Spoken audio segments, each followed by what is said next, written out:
Today on the table I've got an iPhone 11 and this particular one has a broken back camera glass. Only one of them is broken, but it doesn't matter if one or two is broken, the steps in this will be the same. So to begin with, you'd want to have it on a bit of a heat source. I've had the phone sitting face down on a heat pad for around about 5 minutes at 60 degrees Celsius. And then I've just removed the two bottom pentalobe screws, and now I'm proceeding to use a pry tool to lift up the screen. You will need to be a bit cautious when you pry on the right hand side of the screen, as that's where the flex connectors are and cables run. So it does require a little bit of an art to get into these successfully without damaging the phone itself. So now that I've lifted up the left and right hand side, I want to try and get the top to release and then open it to the right hand side like a book. There we go. So from here you're going to need a tri-point screwdriver. And we will remove this first shield here. Now this is the first time I've had an iPhone 11 opened. But one thing I'm not liking about this is the display cables are under the first shield just here, but then the battery is under a different shield just below those cables, which makes it a tad difficult to disconnect the battery without damaging the display cables. So you will need to use a bit of caution, and there is a bit of risk here that you could damage the display flex cables themselves. Now, this part here, if you've got a good fingernail, I would recommend to use that as opposed to the end of some tweezers. And from here, with this shield off, I've been able to disconnect the display, the touch ID, and also the front sensor connector. So from here, I'm wanting to disconnect the battery just so there's no potential issues that may arise during this repair. So that's just using the same screwdriver, and we'll take off this shield here.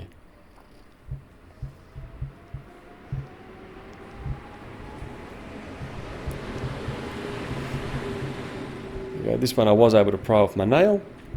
There we go. Lift it up and kink it just slightly out of the way, just so you're not at risk of pushing that down during the repair.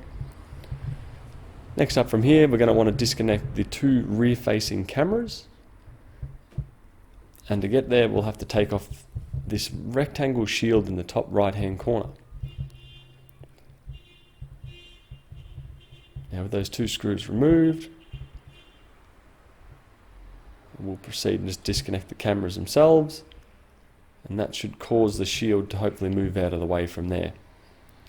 It does have a little latch on the right hand side, which you'll definitely have to take note of that when you reinstall it a bit later.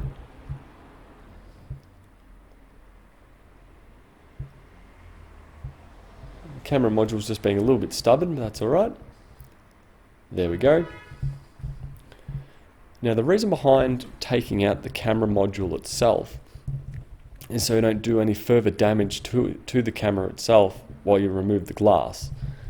You can do it the quick way, where you just remove the glass and then give the camera a quick clean, but I find this here completely removes the risk of any further damage to it other than what's already been done to the camera itself.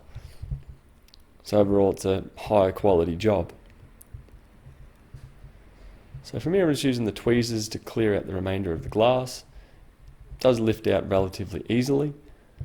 You could also use just a simple flathead screwdriver, as that's what I've just switched to, and scrape around the outer perimeter, and that should remove any leftover glass or glue residue from there. And then afterwards give it a bit of a hit with a toothbrush, and it should be prepped for the new lens to go in.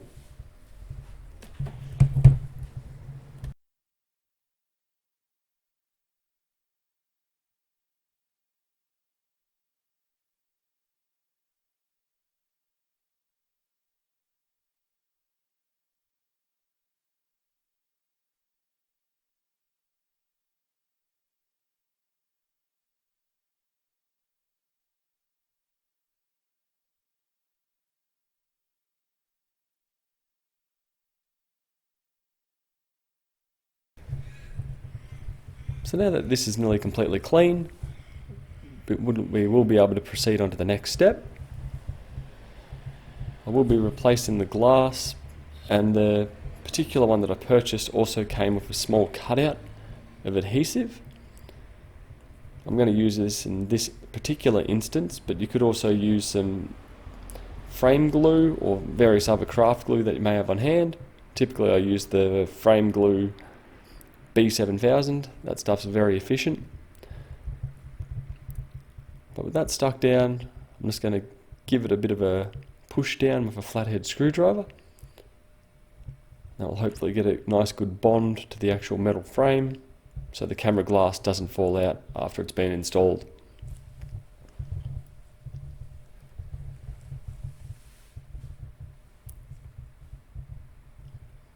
Now once you've done that, you should be able to remove the tape, or the double-sided tape section. And from there, compare the camera glass. So far looking good.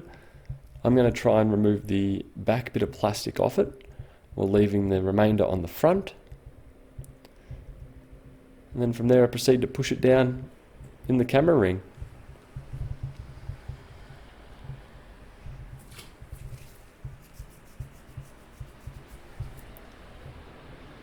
Bingo, nice smooth fit. Also with it, since if there is glass fragment still left in there, pushing it in will highly likely break that replacement glass.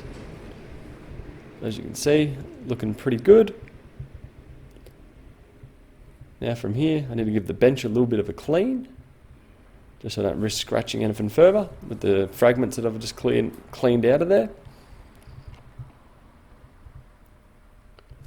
And then from there I proceed to reinstall everything from there.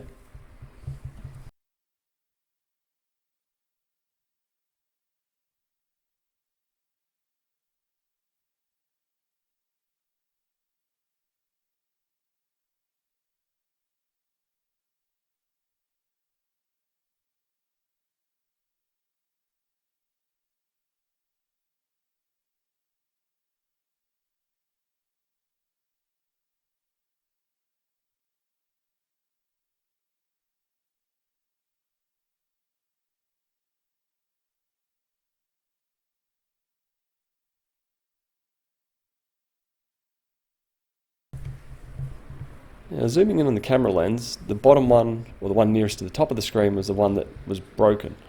Just give it a quick brush with a toothbrush and use a microfiber cloth. This one's just a brand new one, so there shouldn't be any particles or anything left, or anything on there. Now this part, some people are probably screaming at me not to do it, which they may or may not be right, but in my experience, usually giving it a quick clean over like that should be perfectly fine. And now we've got to proceed to reinstall everything. So we'll start with the camera modules themselves, then work my way to the rear bracket cover. Then from there I'm going to reconnect the screen, put its shield back on, and then finally finish up with the battery connector, its shield, and then reinstall the screen from there. So from here I'm just going to let the video play out. I hope this information here has been useful for you, and I'll catch you in the next video. I'll see you then. Bye.